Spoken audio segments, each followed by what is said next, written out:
super soldier is not a science fiction idea anymore. This is something that the government is heavily, heavily investing in. But I want to take this Fort Hood shooting that happened this week and the responses to it and look at that as well as the way our government has treated veterans in the past, the way they're treating them now, and what they are proposing, what DARPA is proposing to do to military with PTSD in the future. And as we get to that, we're going to look at DARPA's idea for their future soldier, for their biotech soldier, for their super soldier. Now, as this shooting happened, a lot of people were talking about PTSD. And of course, he was not diagnosed with PTSD. He was not in battle. He did have a gun in an area that had been declared a gun-free zone during the Clinton administration and has been left that way throughout subsequent Republican administration.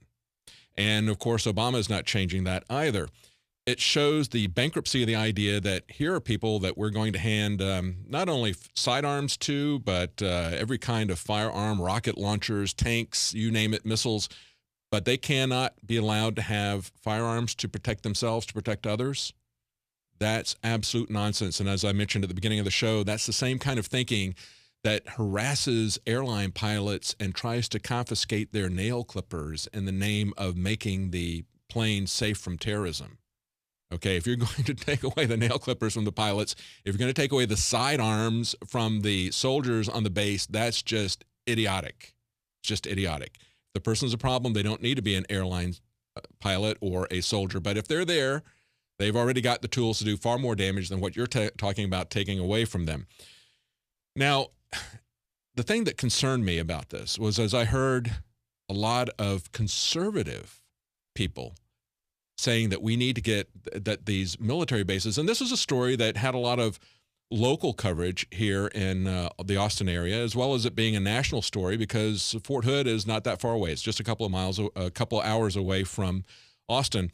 And so there was a lot of talk on local talk radio about it. And as I was driving in the other day, I heard these guys talking about it and made the comment, one of them made the comment, Fort Hood is just filled with crazy people.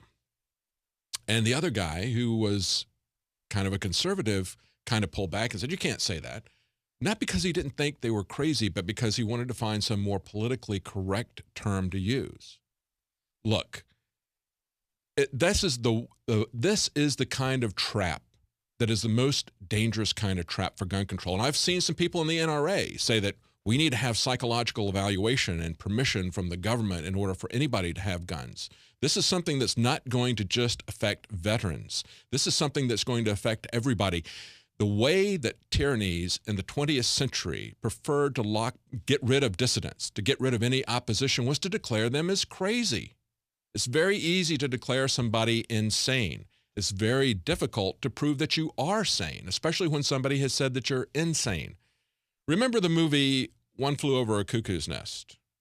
Remember, Jack Nicholson came in pretending to be insane so that he could get out of the ordinary prison. He thought it was going to be a cakewalk in sanatorium, okay? And he runs into a test of wills with Nurse Ratched. And eventually that ends. Sorry, spoiler alert. I'm sure most of you have seen it. It's one to go back and look at again. But it ends with a lobotomy. And that pretty much discredited the idea of lobotomy. Dramatic narratives can be very, very effective in terms of waking people up. Now, you need to be able to step in with the facts afterwards, but it's that kind of visceral connection really does wake people up. And that's why we spent time talking about Captain America, because it addresses some fundamental core issues that we need to address right now in this country. And I want to go back and look at the history of the way veterans have been treated in this country, especially some who went through some of the most horrendous conditions of World War II, being interred in Japanese prisoner of war camps for years. When they came back, they were deeply troubled psychologically. And they took them into the VA, and there was an excellent series that was done by Michael M. Phillips for the Wall Street Journal back in December of 2013. I think the guy deserves a Pulitzer Prize for this. Great research, great story. What he found was that the VA, the U.S. government, lobotomized over 2,000 soldiers after World War II. Listen to this particular account. There you see on the screen is one fellow that they talked to. His name is Roman Tritz. And he says, Roman Tritz's memories of the past 6 decades are blurred by age and delusion. But one thing he remembers clearly is the fight he put up the day the orderlies came for him. He said, they got the notion they were going to come and give me a lobotomy. To hell with them. The orderlies at the Veterans Hospital pinned him to the floor, he recalls. He fought so hard they eventually gave up. But the orderlies came for him again on Wednesday, July 1st, 1953, a few weeks before his 30th birthday. The U.S. government lobotomized about 2,000 mentally ill veterans and likely hundreds more, he points out. He said the VA performed the brain-altering operations on former servicemen that it had diagnosed as depressives or psychotics or schizophrenics, and they occasionally did it to people they identified as homosexuals. Now, Mr. Tritz, the guy that you just saw up there, if you're watching this on the screen, he's now 90 years old. And as he was being interviewed, he said, it isn't so good up here, he said as he pointed to his head, tapped his head. The VA's use of lobotomy, in which doctors severed connections between parts of the brain that were then thought to control emotion, was known in medical circles in the late 1940s and early 1950s, is occasionally cited in medical texts. But the VA's practices were never publicized. They were long ago pulled out of the public's view. Now, here's what he underwent before they gave him the lobotomy. He underwent 28 rounds of electroshock therapy. And they point out in the article, this is a common treatment that sometimes caused convulsions that were so jarring that they broke patients' bones. Can you imagine that? This poor fellow had spent 3 years in a Japanese prisoner of war camp. He was so physically and psychologically damaged by that they put him in a hospital. And this is what our government did to this fellow who fought for them when he came back. You talk about betrayal, about a World War II vets, about Captain America, that type of thing. And we're going to talk about the super soldier thing coming up here. But they gave him electroshock therapy that sometimes caused convulsions so bad that it broke patients' bones. Then, to stimulate patients' nerves, hospital staff also commonly sprayed veterans with powerful jets of alternating hot and cold water, show the archives. This particular fellow, Mr. Tritz, got 66 treatments of high-pressure water sprays that they called the Scotch douche and the needle shower. His medical records show that. Now, that's what they did to veterans back then. And of course, this is, they also have a story of many, many veterans and things that happened to them. What are they doing today? Well, today they're giving them SSRI drugs. And the SSRI drugs do the same thing to veterans that they do to people who are not in the military.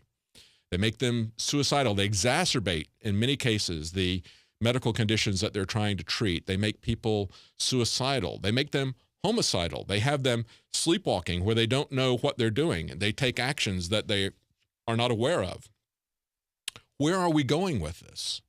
Well, Obama has just doubled down on funding for something they call the BRAIN Initiative. Now, the government always loves to do these acronyms. They come up with the acronym and then they fill it in. You know, if you don't like the government, they accuse you of being odd, ODD. That's oppositional defiant disorder. Well, in this particular case, BRAIN stands for Brain Research through Advancing Innovative Neurotechnologies. So that's their BRAIN. And what they are planning to do is to develop with DARPA and the National Institute of Health a toolbox of technologies to map the brain's circuitry, to measure activity in brain circuits, to probe how these circuits lead to unique human cognition and behavior.